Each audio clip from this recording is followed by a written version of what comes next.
Como Deus confunde a mente do narcisista?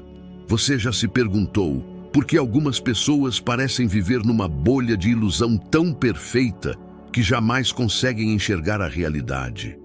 Por que o narcisista, mesmo diante das evidências mais claras, continua acreditando que é a vítima da história? A resposta pode surpreender você. Deus mesmo confunde a mente daqueles que se exaltam. Existe um princípio espiritual profundo operando no universo e poucos compreendem sua magnitude. Quando alguém escolhe se colocar no lugar de Deus, algo sobrenatural acontece. Uma confusão divina toma conta de sua mente. Não é coincidência, não é apenas psicologia. É a própria justiça de Deus em ação. O livro de Romanos nos revela uma verdade assombrosa. Por isso, Deus entregou tais homens à imundícia pelas concupiscências de seu coração. Romanos 1:24.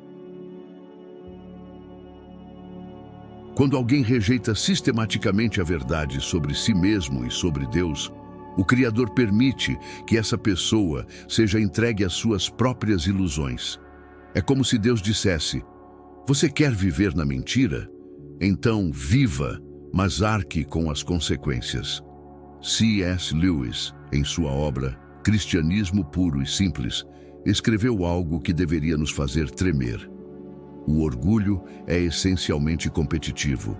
O prazer do orgulho não está em se ter algo, mas somente em se ter mais que a pessoa ao lado.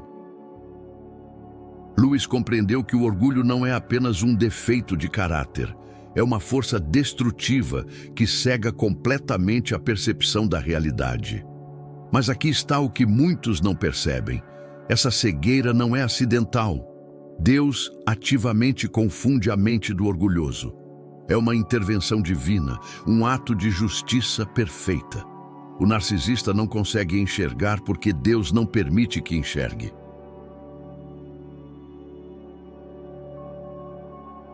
É a mesma confusão que Deus enviou sobre os construtores da Torre de Babel, a mesma que desorientou os inimigos de Israel. Pense nisso por um momento. Quantas vezes você já tentou mostrar a verdade para um narcisista? Quantas evidências apresentou, quantos argumentos lógicos utilizou e qual foi o resultado? Frustração total. Eles simplesmente não conseguem ver. Não é burrice, é cegueira espiritual imposta pelo próprio Deus. O profeta Isaías recebeu uma missão aparentemente contraditória. Vai e dize a este povo: ouvi de fato e não entendeis, vede em verdade, mas não percebeis. Torna insensível o coração deste povo, endurece-lhe os ouvidos e fecha-lhe os olhos. Isaías 6, 9 e 10. Deus estava mandando o profeta falar, sabendo que o povo não entenderia. Por quê? Porque já haviam endurecido seus corações por tanto tempo que agora Deus confirmava essa escolha. É exatamente isso que acontece com o narcisista. Após anos se recusando a aceitar qualquer responsabilidade, sempre culpando os outros, sempre se vitimizando, Deus permite que permaneçam presos em suas próprias mentiras. A confusão mental que experimentam não é defeito, é justiça. Lewis observou algo ainda mais perturbador. O homem orgulhoso sempre olha de cima para baixo para as outras pessoas e coisas. É claro que, fazendo assim, não pode enxergar o que está acima de si. Essa é a tragédia do narcisista. Ele literalmente não consegue olhar para cima, não consegue reconhecer autoridade maior que a sua própria. E Deus confirma essa limitação. Mas por que Deus faria isso? Por que não intervir com misericórdia? A resposta está na santidade divina. Deus não pode compactuar com a mentira eternamente. Chega um momento em que ele diz: basta. É o mesmo princípio que vemos em Faraó. Deus endureceu seu coração porque Faraó já havia endurecido o próprio coração repetidamente. A confusão do narcisista é tanto um julgamento quanto uma proteção para os outros. Imagine se eles conseguissem ser ainda mais manipuladores, ainda mais convincentes em suas mentiras. Deus, em sua sabedoria, limita o alcance de sua influência através dessa confusão mental. Você que está sofrendo nas mãos de um narcisista precisa entender, não é sua responsabilidade abrir os olhos dele. Não é seu chamado convencê-lo da verdade. Se Deus permitiu que essa pessoa viva em confusão, quem é você para tentar desfazer o que o Todo-Poderoso estabeleceu? Esta é apenas a primeira camada dessa revelação extraordinária.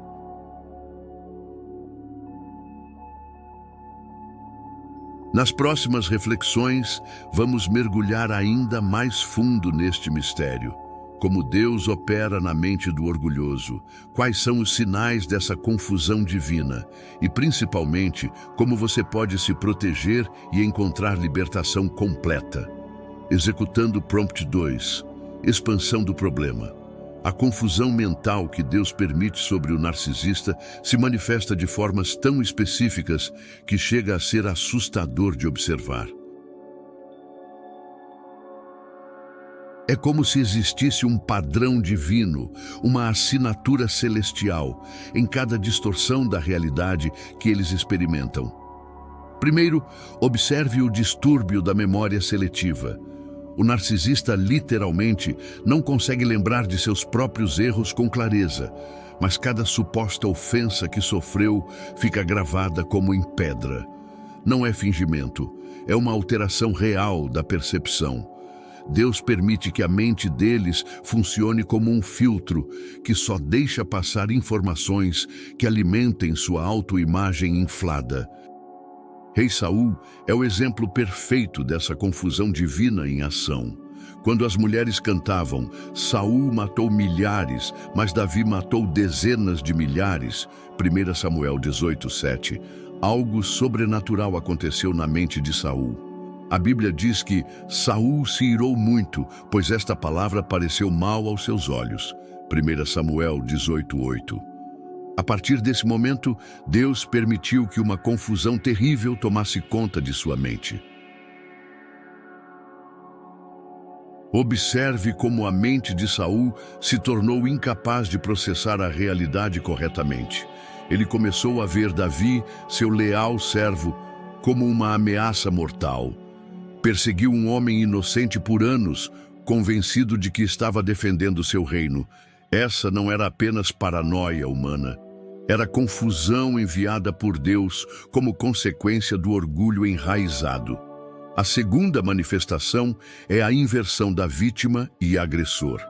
O narcisista genuinamente acredita que é a vítima em todas as situações. Mesmo quando está claramente causando dor, sua mente distorce os fatos para que ele se torne o prejudicado.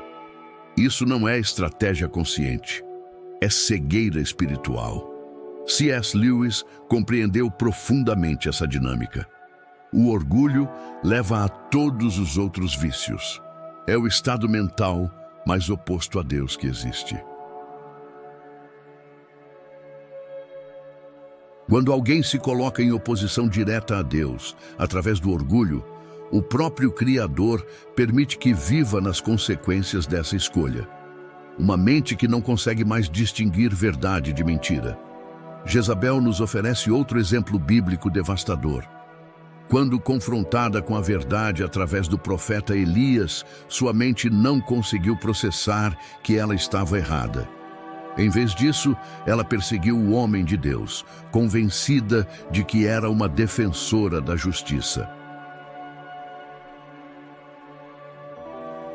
Deus permitiu que vivesse nessa ilusão até que encontrou seu fim terrível, devorada pelos cães, exatamente como Elias havia profetizado. A terceira manifestação é a incapacidade de aprender com consequências. Pessoas normais, quando sofrem as consequências de suas ações, fazem ajustes. O narcisista não. Ele pode perder empregos, relacionamentos, filhos, e ainda assim sua mente confusa encontrará formas de culpar todos, menos a si mesmo. Isso não é teimosia comum, é uma intervenção sobrenatural. Deus literalmente impede que aprendam, como fez com Faraó. Cada praga era uma oportunidade de arrependimento, mas o Senhor endureceu o coração de Faraó. Êxodo 9:12. O mesmo acontece hoje com aqueles que escolhem viver em orgulho sistemático. A quarta manifestação é a grandiosa autoestima baseada em fantasias. O narcisista vive num mundo onde ele é o herói de todas as histórias. Seus sucessos são amplificados, seus fracassos são apagados ou reescritos. Essa não é apenas uma defesa psicológica, é uma alteração da percepção permitida por Deus. Nabucodonosor experimentou isso de forma dramática.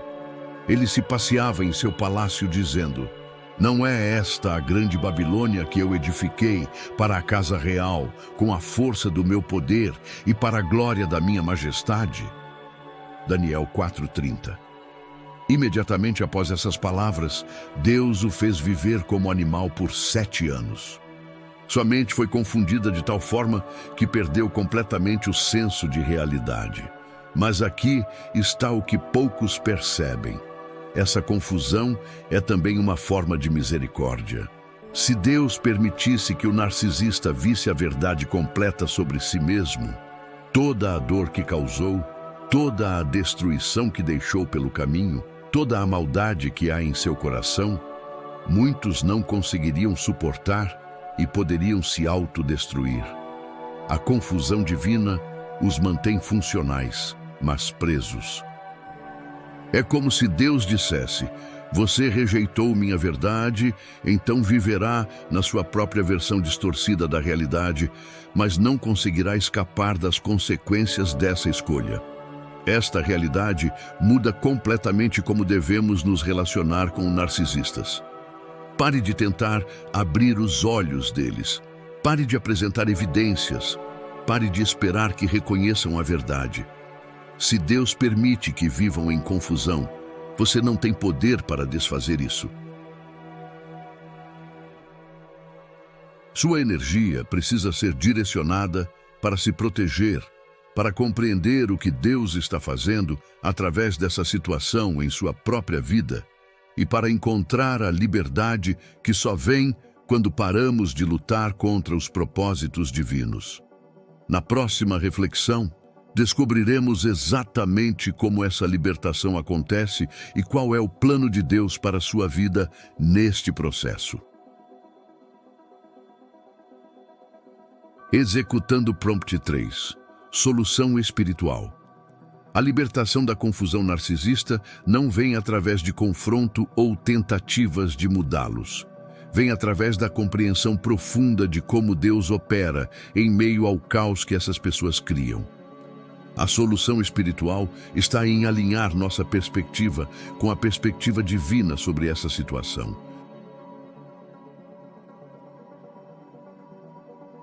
Jesus nos ensinou o princípio fundamental: não deis aos cães as coisas santas, nem deiteis aos porcos as vossas pérolas. Não aconteça que as pisem com os pés e, voltando-se, vos despedacem. Mateus 7:6. Esta não é crueldade, é sabedoria divina. Jesus reconheceu que há pessoas cuja mente está tão confundida que não conseguem valorizar a verdade, e tentar forçá-las só resultará em mais destruição. A primeira chave da libertação é aceitar a soberania de Deus sobre a confusão mental do narcisista. Quando você para de lutar contra o que Deus permite, encontra paz.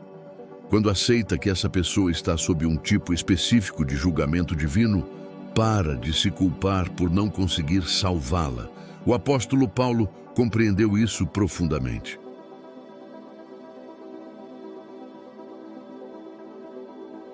Quando encontrou pessoas que rejeitavam sistematicamente a verdade, ele declarou: "O vosso sangue seja sobre a vossa cabeça, eu estou limpo dele."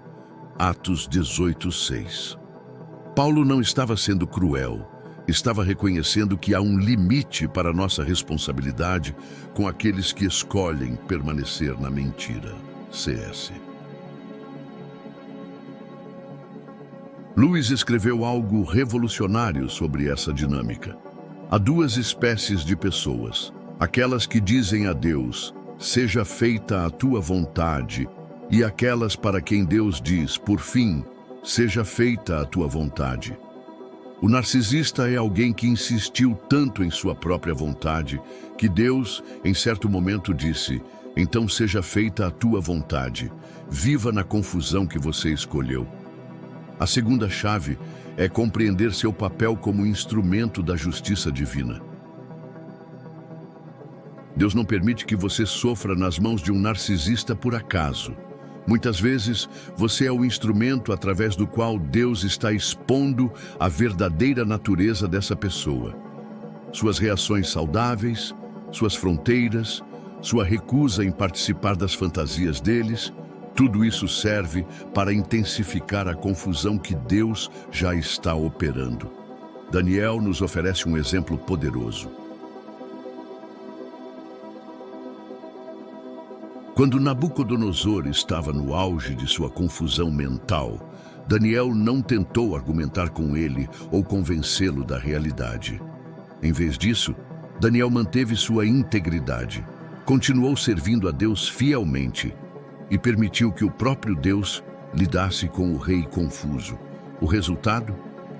Nabucodonosor eventualmente reconheceu a soberania divina, mas apenas depois que Deus completou sua obra de quebrantamento.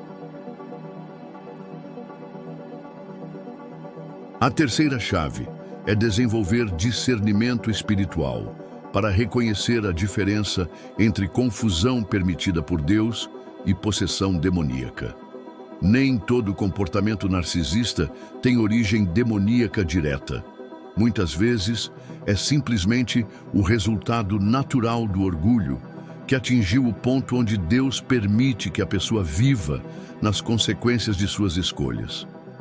Jesus demonstrou esse discernimento perfeitamente. Com alguns, ele argumentava e ensinava. Com outros, especialmente os religiosos orgulhosos, ele usava parábolas que intencionalmente confundiam ainda mais suas mentes já distorcidas.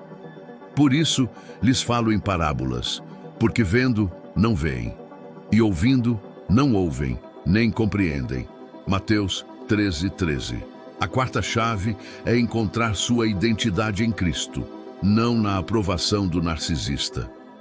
A razão pela qual muitos ficam presos tentando consertar o narcisista é porque sua própria identidade está amarrada na aprovação dessa pessoa.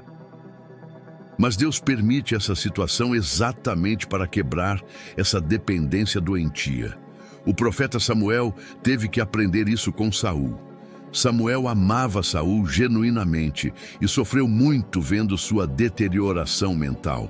Mas Deus disse a Samuel: até quando terás dó de Saul, havendo-o eu rejeitado, para que não reine sobre Israel? 1 Samuel 16:1. Samuel teve que aceitar que seu papel não era salvar Saul da confusão que Deus havia permitido sobre sua mente. A quinta chave é orar pela pessoa, mas orar corretamente. Não ore para que Deus abra os olhos deles. Se Deus quisesse que enxergassem, já teriam enxergado. Em vez disso, ore para que a vontade de Deus seja feita completamente na vida dessa pessoa. Se for da vontade divina, que permaneçam confusos até encontrarem humildade, que assim seja. A verdadeira libertação começa quando você para de tentar ser o salvador de alguém que Deus escolheu deixar nas consequências de seu orgulho. Sua responsabilidade é proteger sua própria mente da confusão, manter sua integridade espiritual e permitir que Deus use a situação para seu próprio crescimento e santificação. Lembre-se das palavras de Jesus: se alguém não vos receber, nem escutar as vossas palavras, saindo daquela casa ou cidade, sacudi o pó dos vossos pés. Mateus 10:14. Há um momento em que a coisa mais espiritual que você pode fazer é se afastar e permitir que Deus complete sua obra, seja ela qual for. Na próxima reflexão, veremos exatamente como aplicar essas verdades no dia a dia, como estabelecer fronteiras espirituais saudáveis e como viver em liberdade mesmo quando cercado pela confusão narcisista. Executando Prompt 4. Aplicação prática. Viver essa verdade sobre a confusão divina na mente do narcisista exige estratégias práticas específicas que honrem tanto a justiça de Deus quanto sua própria necessidade de proteção e paz. Não basta entender o princípio, é preciso aplicá-lo diariamente. Primeira aplicação prática. Estabeleça o protocolo do silêncio sábio. Quando o narcisista começar suas distorções da realidade, pare de corrigi-lo. Simplesmente ouça, observe a confusão em ação e se lembre, Deus está permitindo isso. Não é sua responsabilidade ser o professor da realidade para alguém que Deus escolheu manter na confusão. Jesus demonstrou isso perfeitamente diante de Pilatos. Quando o governador fez perguntas capciosas, Jesus permaneceu em silêncio estratégico. E não lhe respondeu nenhuma palavra, de sorte que o presidente muito se maravilhava. Mateus 27:14. Jesus sabia que algumas mentes estão tão confundidas que palavras não fazem diferença. Segunda aplicação. Desenvolva a visão de raio-x espiritual. Aprenda a enxergar além do comportamento superficial e reconhecer a obra de Deus acontecendo. Quando o narcisista está em seus momentos mais confusos, mais manipuladores, mais distorcidos, lembre-se, isso é evidência de que Deus não está permitindo que vejam a verdade. O erro mais comum é tentar ajudar quando deveria estar observando um julgamento divino em andamento. É como tentar impedir que alguém colha as consequências que Deus está permitindo. Você não está sendo cruel ao se afastar. Está sendo obediente ao padrão divino.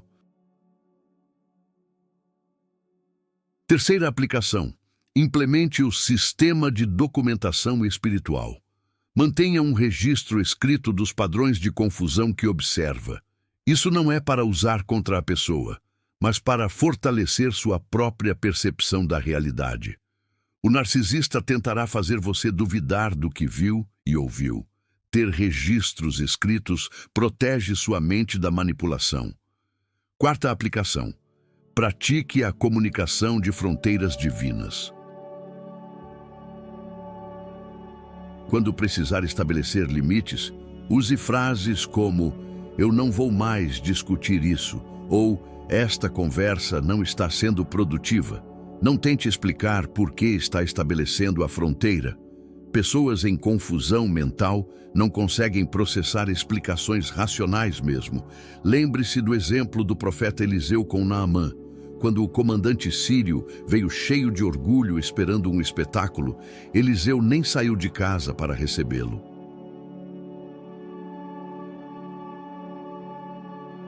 Simplesmente mandou um servo dar instruções simples.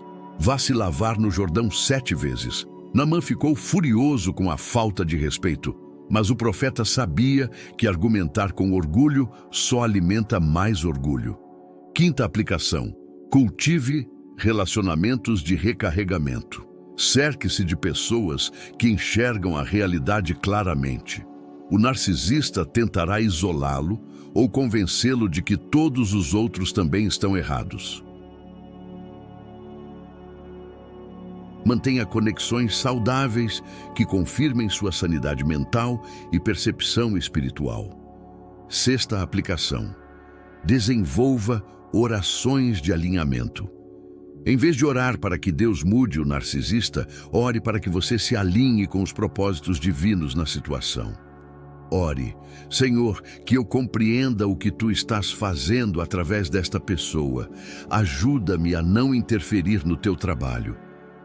Um erro muito comum é orar pedindo misericórdia para alguém que Deus está disciplinando através da confusão mental. Às vezes, a oração mais espiritual é: que tua justiça seja feita completamente, Senhor. Sétima aplicação: pratique a desintoxicação emocional diária. Reserve tempo todos os dias para processar espiritualmente as interações com o narcisista. Ore, leia a palavra, lembre-se das verdades sobre como Deus opera. Não deixe a confusão deles contaminar sua mente. Oitava aplicação: implemente o protocolo de emergência espiritual. Quando se sentir sendo sugado para o drama ou começar a duvidar da própria percepção, tenha um plano. Ligue para um amigo sábio, leia versículos específicos, saia fisicamente do ambiente. Não tente resistir no calor do momento, tenha uma estratégia prévia. Nona aplicação: desenvolva compaixão à distância. Você pode ter compaixão por alguém em confusão mental sem se expor à destruição. Jesus teve compaixão das multitudes, mas não permitiu que o manipulassem ou controlassem.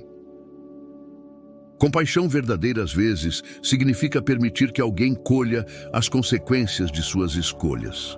O versículo que deve guiar toda interação prática é: sê sábio, filho meu, e alegra o meu coração, para que eu tenha o que responder àquele que me desdenha.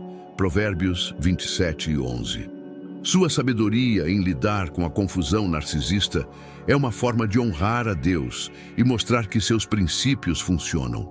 Lembre-se, você não é responsável pela cura de alguém que Deus escolheu manter em confusão. Sua responsabilidade é proteger sua própria sanidade mental, crescer espiritualmente através da experiência e ser um exemplo de como os filhos de Deus respondem à loucura do mundo com sabedoria celestial. Na reflexão final, descobriremos como transformar toda essa experiência dolorosa em vitória completa e propósito eterno. Executando o Prompt 5, conclusão inspiradora. Chegamos ao ponto mais poderoso desta jornada, a compreensão de que Deus não apenas permite a confusão na mente do narcisista, ele usa essa situação para forjar em você uma sabedoria e força que não poderia ser desenvolvida de outra forma. Você não é vítima desta experiência. Você é um guerreiro sendo treinado na escola mais avançada da espiritualidade. Pense em José no Egito. Seus irmãos estavam em confusão total sobre suas motivações. Ciúme cego, inveja destrutiva, incapacidade de reconhecer o favor de Deus na vida de José. Eles literalmente não conseguiam enxergar a realidade. Mas José compreendeu algo revolucionário.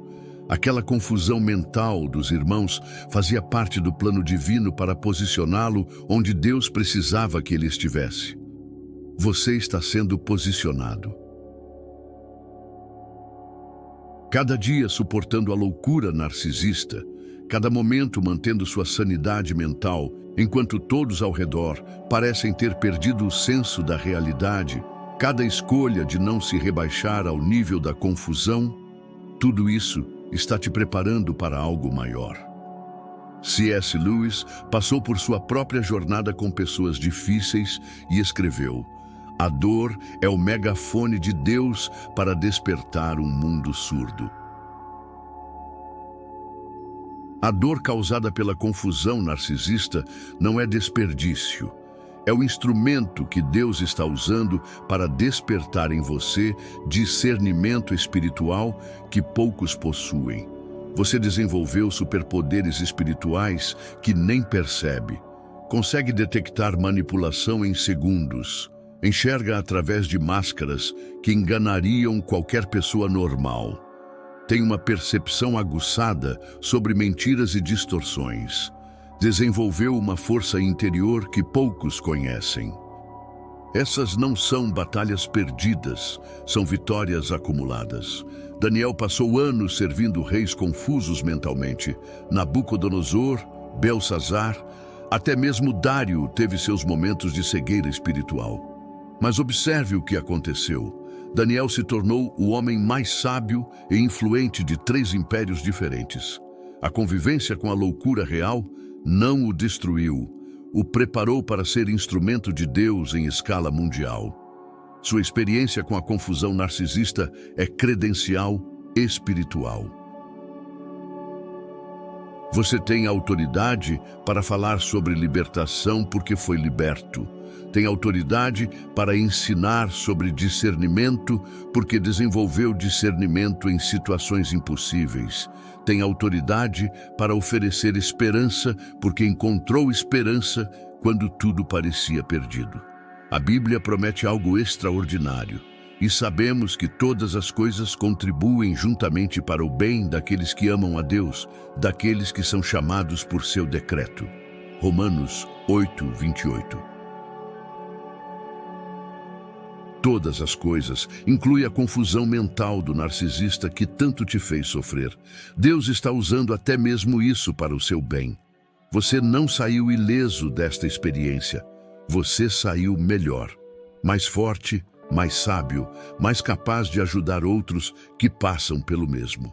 Sua dor tem propósito eterno. Seu sofrimento teve sentido. Sua resistência foi recompensada com sabedoria que não se compra em lugar algum. É chegada a hora de você reconhecer que não foi abandonado por Deus neste processo. Foi escolhido para algo especial. Não foi esquecido. Foi posicionado estrategicamente. Não foi punido, foi treinado. Vamos fazer juntos uma breve oração. Pai Celestial, obrigado por me sustentar através desta jornada tão difícil. Reconheço agora que Tu usaste até mesmo a confusão mental do narcisista para me ensinar sobre Tua justiça, Tua sabedoria e Tua proteção. Ajuda-me a nunca mais me sentir vítima, mas a me ver como teu instrumento sendo preparado para algo maior. Que eu use esta experiência para ajudar outros que ainda estão no meio da tempestade. Dá-me sabedoria para reconhecer quando tu estás operando confusão na mente do orgulhoso e humildade para não interferir no teu trabalho. Que minha vida seja testemunho de que é possível não apenas sobreviver ao caos narcisista, mas prosperar através dele. Em nome de Jesus, amém. Agora é sua vez de agir. Pare de se ver como vítima e comece a se enxergar como vencedor. Pare de tentar salvar quem Deus permitiu que permanecesse em confusão e comece a usar sua experiência para libertar outros que precisam da sabedoria que você desenvolveu. Seu testemunho é poderoso, sua vitória é real, sua liberdade é completa e seu futuro é glorioso, porque você foi treinado na escola mais difícil que existe, a escola da convivência com mentes confundidas por Deus. Você não apenas sobreviveu, você triunfou. Não apenas resistiu, você venceu. E o melhor de tudo, agora você tem autoridade espiritual para ajudar outros a encontrarem a mesma libertação que você encontrou. Comente aqui embaixo o que mais te marcou nessa reflexão. Você já viveu algo assim? Está conseguindo aplicar essas verdades? Dê coragem a alguém que ainda está passando por isso. Se você já venceu, conte sua história para fortalecer a esperança dos que ainda estão na batalha.